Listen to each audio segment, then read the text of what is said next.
I'm John Pierce. They've asked me to point out the many special features of your new Subaru Legacy. It's an exceptional car. I imagine by now you've had the chance to drive it, and I bet you're pretty excited. Well, I know we are. Maybe you're even a little surprised by your Subaru's sure-footed agility, its responsive handling and power. Especially you new owners of the Legacy wagon must know what we mean by surprising performance, and best of all, it's all under your personal control. Subaru's been here in the U.S. for over 20 years. We've been pioneers in front-wheel drive and four-wheel drive. We've always prided ourselves on providing value and unconventional solutions to all too conventional challenges. Your Legacy is powered by Subaru's time-tested Boxer engine, featuring 4 valves per cylinder and overhead camshaft technology. The Ferrari Testarossa and Porsche 911 use similar technology. It's not bad company for us to keep, or for them, for that matter. And speaking of high-performance cars, the Subaru Legacy has just set a new world speed endurance record. Over 138 miles an hour for 18 consecutive days, 100,000 kilometers, that's over 62,000 miles, stopping only for fuel and driver changes in a Legacy sedan very much like yours. But remember, don't exceed the posted speed limits. Like both the Ferrari and Porsche 911, your Legacy has 4-wheel disc brakes, front and rear independent suspension. You may have opted for the extra assurance of 4-wheel drive, which Porsche has finally adopted. Maybe Ferrari eventually will. You may have opted for our state-of-the-art anti-lock brake system. Or maybe your Legacy has Subaru's self-leveling air suspension or 4-speed automatic transmission. It's no matter. We'll explain all of that as we go along.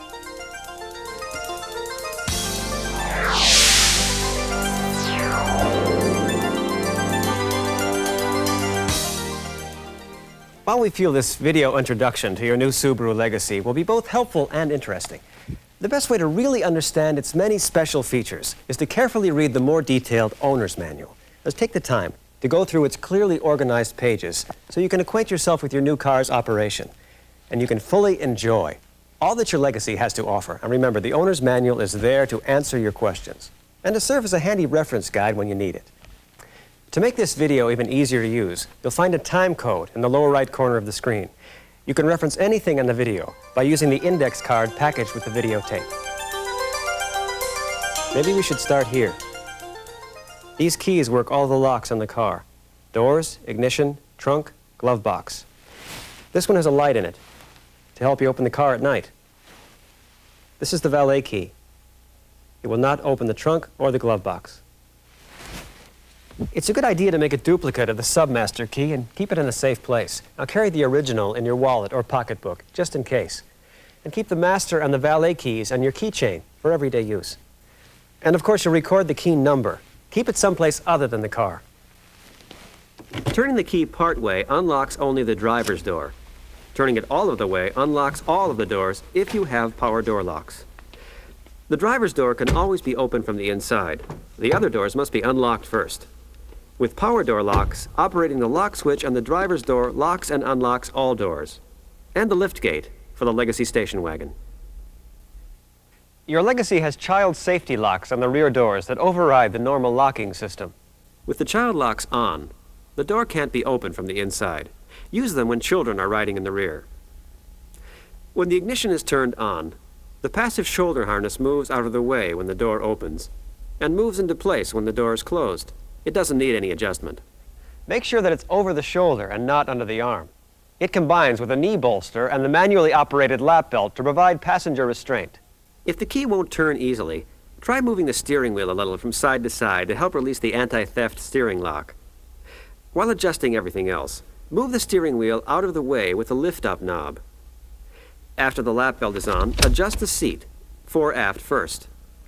Place the seat so that your wrists will just about reach the top of the steering wheel when you're leaning back into the seat. Now for height. Unless you are very tall, raising the seat will usually give the best visibility. Back rake. Sitting as straight as possible is best for most people, and it helps maximize seatbelt effectiveness. For safety's sake, never adjust the seat while driving. Reach under the wheel and pull the tilt lever toward you. After adjusting the steering wheel to the desired position, Simply release the lever, thus locking the wheel in place. Now the wheel is adjusted. To make sure it's easier to get in and out of your Legacy, use the lift-up lever on the left side of the column. Spring action will raise the column out of the way. Make sure the column is securely locked before driving, and never try to adjust the column with the car in motion. To help prevent whiplash injuries, the head restraint should be just above or level with the top of the ears. Just pull it up.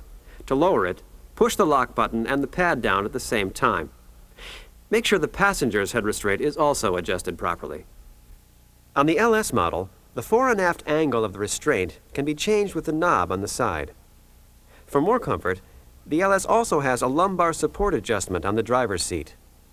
If you have power windows, you'll notice the special auto switch feature for the driver's window. There are 2 positions for this switch. Press lightly on the front or rear until you feel a click.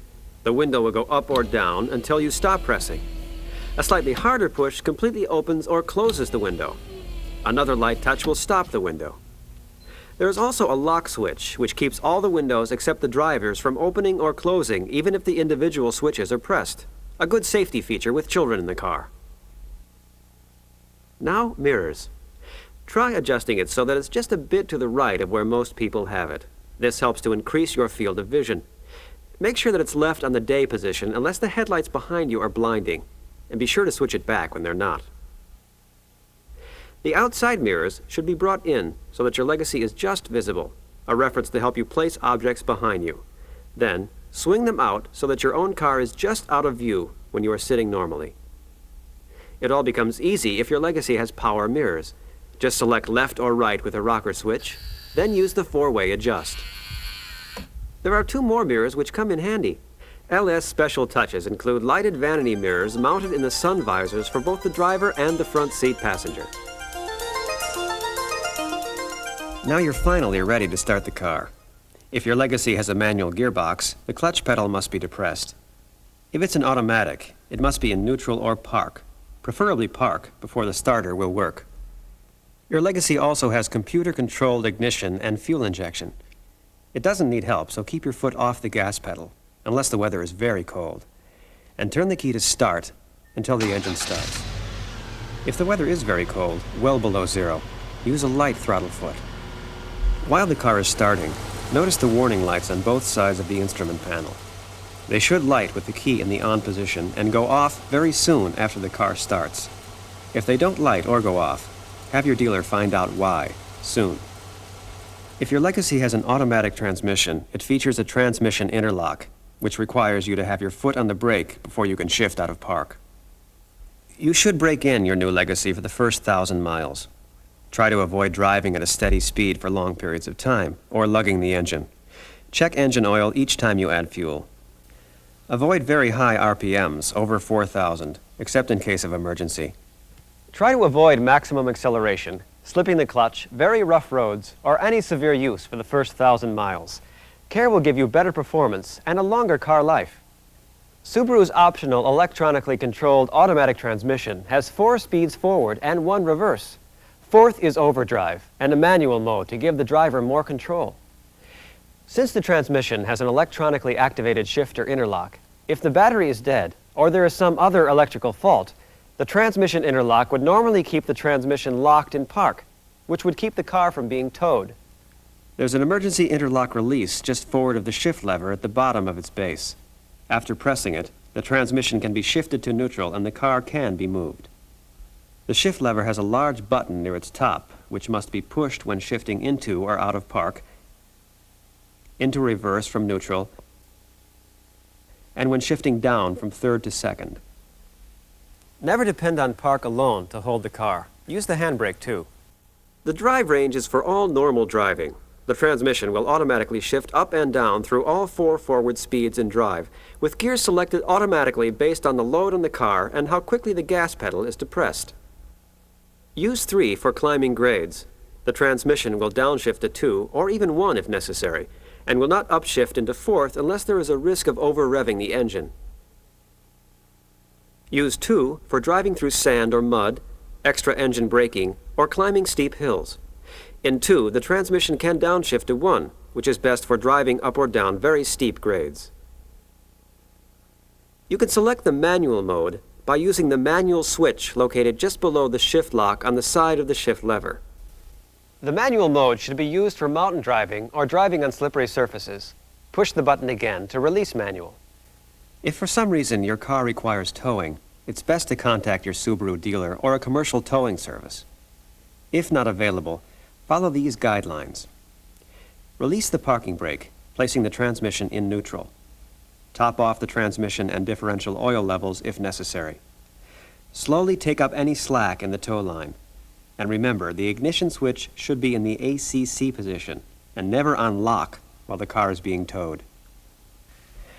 While your Subaru is designed primarily to carry passengers, it can also tow a trailer, provided the necessary safety precautions are taken, the proper equipment is used, and the correct procedures are followed. Now remember, towing a trailer and its load does put extra strain on your car's components: engine, drive shaft, tires, brakes, and fuel economy. Now be sure not to exceed a combined cargo and trailer weight of 2,000 pounds, and avoid towing during the first 1,000 miles of new car use. If your Legacy has air conditioning, you'll find that Subaru's outstanding climate control system maintains a stable temperature while providing better economy and better performance. You'll notice that when defogging your windshield, the air conditioning system turns on automatically. The air conditioner also serves to dehumidify the air. If you possibly can, set your climate control before you drive off, for safety's sake again. Notice the on-off light in each of the selector buttons. If you don't have air conditioning, set the temperature control on hot, that is, full red. Heat will then be directed onto the windshield to evaporate the moisture. Even with your control turned off, fresh air will come in through the floor vents as long as the car is moving. Pushing the off button also turns the fan off. Vent brings in fresh air through the instrument panel vents. It's best to adjust them so that they distribute air evenly through the car. Bilev brings fresh air in through dash vents and warmed air at floor level. By sliding the temperature control to hot, the temperature can almost be equalized. The heat button automatically turns the air conditioner off, then puts most of the air on the floor, with the rest going to the windshield. With the defrost heat button, air will be directed to the windshield, doors for side window defogging, and to the floor. Defrost puts all of the air on the windshield and side windows. If your Legacy does not have air conditioning, there is a circ button that recirculates air through the ventilators to keep traffic fumes out. Use max AC to cool and dehumidify the car as quickly as possible. Air comes out through the vents and is recirculated, which helps to keep the fumes out. If you've been parked in the sun, drive with the windows open for a while just to clear the hot air. AC brings in fresh, refrigerated air and helps to reduce driver fatigue by letting you keep the windows closed and the air at the most comfortable temperature. Temperature is simply adjusted by mixing red for heat with blue for cooled or fresh air. The fan will boost airflow through the car but slightly increases the noise level, especially on 4.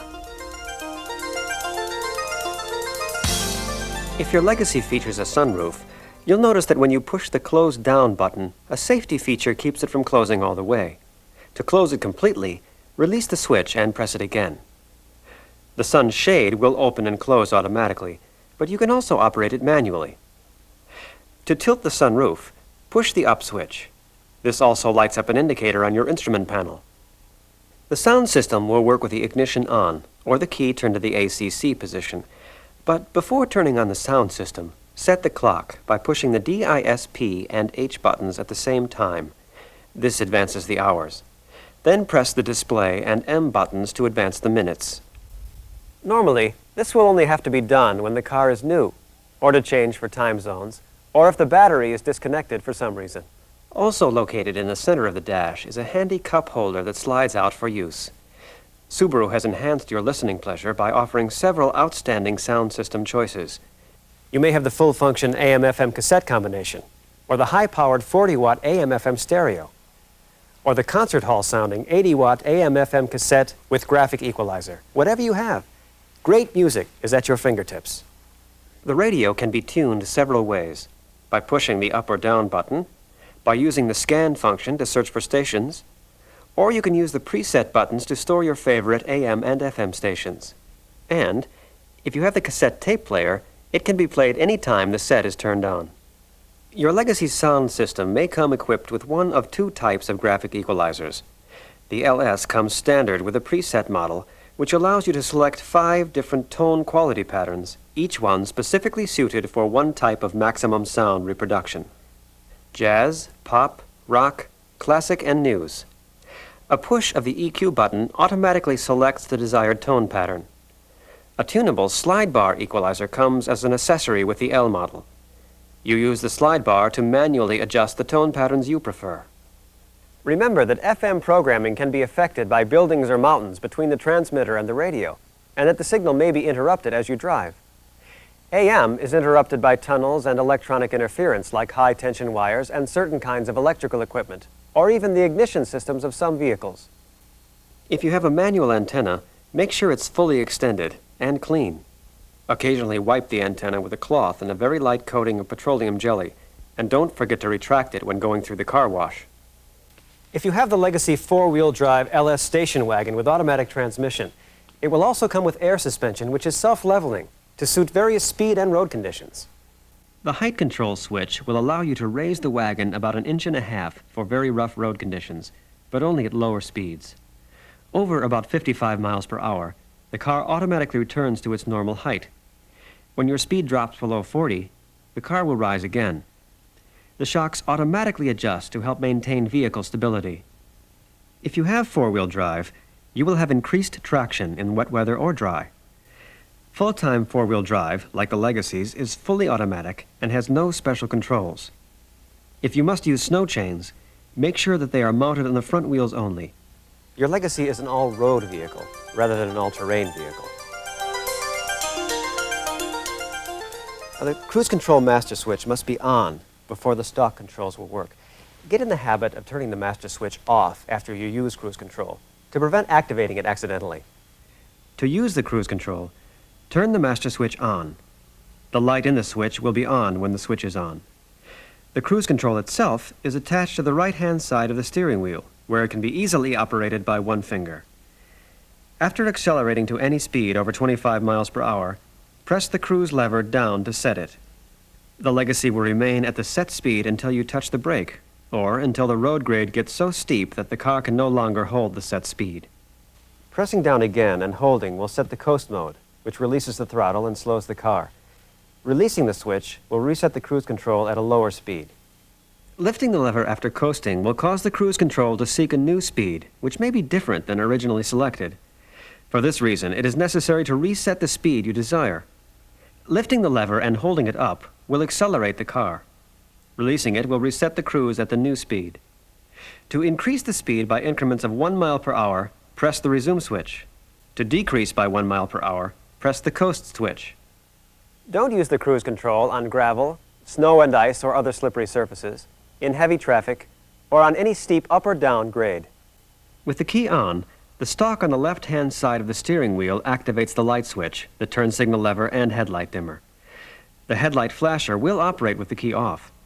There is also a parking light switch on top of the steering column that works without the key. With the key on, rotate the switch away from you. The first position is for the front and rear parking lights and license light. The second position turns the headlights on. Push the stalk away from you to switch from high to low beam or low to high. Check to see whether the headlights are on high beam. The blue lights in the center of the instrument panel indicate high beam. Pulling the stalk toward you flashes the lights, what the Europeans call a light horn. It works with the headlights on or off and can be used as a warning at intersections or to signal passing. Don't use the light horn for more than a second or two at a time, and be careful about blinding other traffic with it. Instrument lights are adjusted with the ring around the stalk. It works whenever the dash lights are on. Rotating it toward you makes the lights dimmer. Like most cars, pushing up on the switch is a right signal, down a left. Wiper and washer controls are on the right side of the column. Like the headlights, they operate only with the key on. They have a low and high speed and a mist feature. Some also have an intermittent range that on some models can be adjusted for interval. The first click is intermittent, best used when there is a light rain or heavy fog. If there is an interval adjustment, it's controlled by the ring around the stalk. Second click is low, third click high. It's generally best to operate the wipers at the lowest speed that will keep the windshield clear. Mist is controlled by pulling the lever toward you and releasing it. The wipers will make one swipe, then park. Holding it will keep the wipers working. Pressing the end of the stalk will wash the windshield and, on most Legacy models, operate the wipers too. Never start the wipers on a dry windshield. It may scratch. And always keep fluid in the washer tank. The reservoir for the windshield is located under the hood. The rear window washer tank for the wagon is located on the left side of the cargo area. Also on the left side of the driver's seat, you'll find the fuel-filled door release, located on the floor. Pull the latch and the lid pops open, giving you access to the filler cap. The hill holder is a Subaru exclusive. It helps the driver of a manual transmission car to stop and start on a hill easily by holding the brakes automatically, keeping the car from rolling back down the hill. When stopping facing uphill, step on the brake and clutch at the same time. Then release the brake. As long as your foot holds the clutch all the way down, the brakes will remain on, freeing the right foot for the gas pedal. To start on a hill, increase engine speed and start to release the clutch. The brakes will release automatically. If your Legacy has the ABS anti-lock braking system, you know this advanced safety feature is designed to keep your wheels from locking up during sudden braking or braking on slippery surfaces. When the ABS is operating, you might feel a slight pulsation coming from the steering wheel and hear a mechanical noise, but this is normal and doesn't indicate a problem. Your Legacy has storage room everywhere. Have you found them all yet?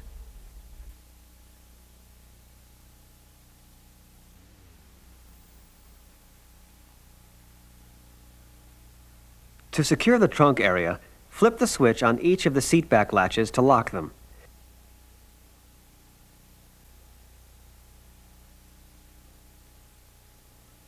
Then disconnect the interior trunk release at the trunk latch. The trunk can now be opened only with the master or submaster key. The Legacy station wagon provides all the performance and driving pleasure of the sedan, with even more utility. All the driving controls are the same, only the load carrying area is different. To open the rear gate, turn the key clockwise, then release the handle and raise the gate. Lock it by turning the key counterclockwise. If you have power door locks, they will also unlock the lift gate. Never drive with the gate open. Exhaust fumes may be drawn into the wagon. There's a warning light on the instrument panel to remind you that the rear gate is open. To fold the seats flat, it's necessary to remove the rear headrests if your wagon has them. To make maximum use of the wagon's cargo area, move the front seats forward, remove the rear seat headrests, pull up on the strap at the center of the seat bottom and swing the seat bottom up. Then unlatch and lower the rear seat backs. Remount the headrests in the sockets provided. Your Legacy also has a luggage cover in the cargo area. The cover protects items from sunlight. It rolls in and out and is held in place by hooks. It rewinds automatically and is detachable. Be sure not to remove it without first rewinding it. When folding down the wagon's back seat, use the seat belt pockets to store the seat belts so they don't fall beneath the seat cushion. The wagon has a light in the luggage area with a 3-position switch that allows it to be left on, turned off completely, or to go on when the rear hatch is opened. Don't let passengers ride in the storage area, and make sure that loose cargo won't cause damage in an emergency stop or during hard cornering. When you return the rear seat to its original position, make sure that the seat belts are properly positioned for use. In the event of a flat tire, you'll find the spare tire, depending on which Legacy you have, either under the floor of the trunk or luggage compartment, beneath the multi-box storage container. First, take out the box. Then turn the tire holder counterclockwise and remove the tire. To replace a flat tire, you'll need to use the jack. It's stored on the left side of the trunk or luggage compartment. The jack handle is stored in the multi-box storage container. Your Legacy has a T-type spare tire. Keep it inflated to 60 pounds per square inch, and when riding on it, do not exceed 50 miles per hour. Now remember, it's intended for temporary use only, so replace it with a new tire as soon as possible. When inserting the jack into one of the jack-up points, make sure it's correctly placed on the flange in the side of the sill. Turn the jack screw by hand until it engages. Insert the jack handle, then raise the car until the tire clears the ground. Don't forget to place wheel blocks both in front of and behind the wheel diagonally opposite the tire to be changed before jacking up the car. You can also store the flat tire. Place the flat in the spare tire container and screw the nut tightly back onto the holder. Again, check your owner's manual for more details. To help your tires perform their best and last longer, check your tire pressure, which is best done when the tires are cold. There's a tire pressure chart in your owner's manual. To open the hood, pull the release. Then release the safety catch. Use the prop to hold the hood up. You'll notice there are two prop points. One allows you to open the hood a little wider than usual. All the items an owner can check are within easy reach and marked in yellow with symbols on caps or handles. Oil dipstick, oil filler cap, fuse box, automatic transmission dipstick and filler cap, coolant filler, brake fluid reservoir, and windshield washer bottle. Be sure to stay clear of moving engine parts, including the thermostatically operated fan. After the 1,000-mile break-in period, make it a habit to check oil at least every third tank of gas. Now turn the engine off, and be careful not to touch anything around the dipstick handle. It may be hot. Carefully pull the dipstick out. Wipe the oil off, and push the stick back down the tube. Make sure that it's all the way in. Then pull it out again. The oil level should be between the holes on the F and L side. If it's below the bottom hole, add oil. If the dipstick is inserted improperly, an incorrect reading may result. See your printed owner's manual for weight and grade for your type of driving. Oil in a screw-top container is easiest to add, and any unused amount is easiest to store.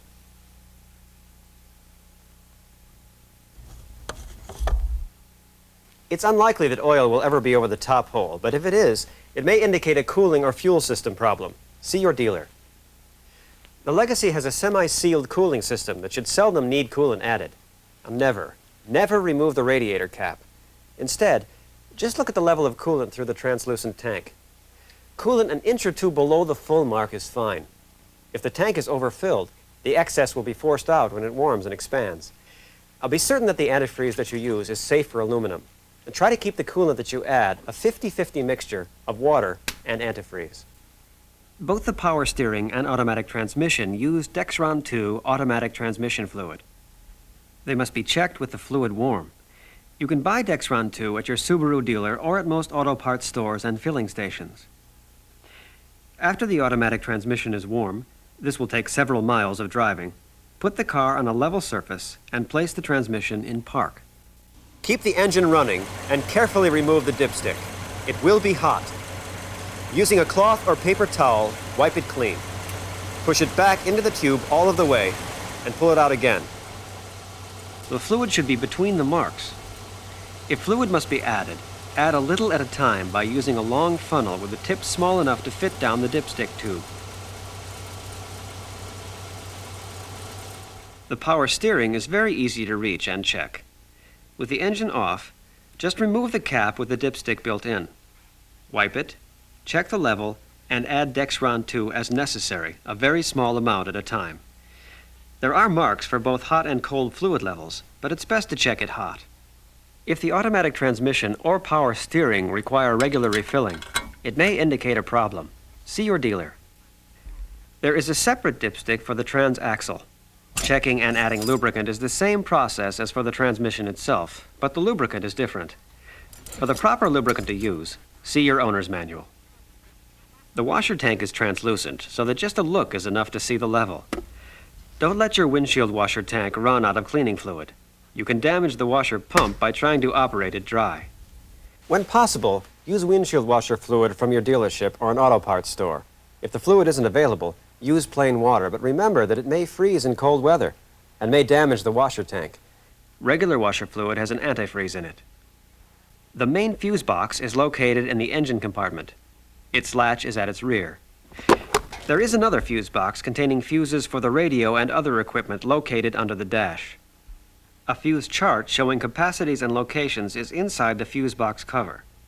Never use a fuse with an improper rating. The brake master cylinder reservoir is also translucent. Just check the level through the side. Carefully wipe the master cylinder reservoir cap before removing it. If brake fluid must be added, make sure that it is rated DOT3 or higher and that no dirt gets in while adding fluid. If fluid has to be added often, see your dealer immediately. For a detailed explanation of the features and functions highlighted in this video, we once again remind you to review your owner's manual to fully enjoy the pleasures of owning and driving a Subaru Legacy. Thanks for joining us and happy motoring.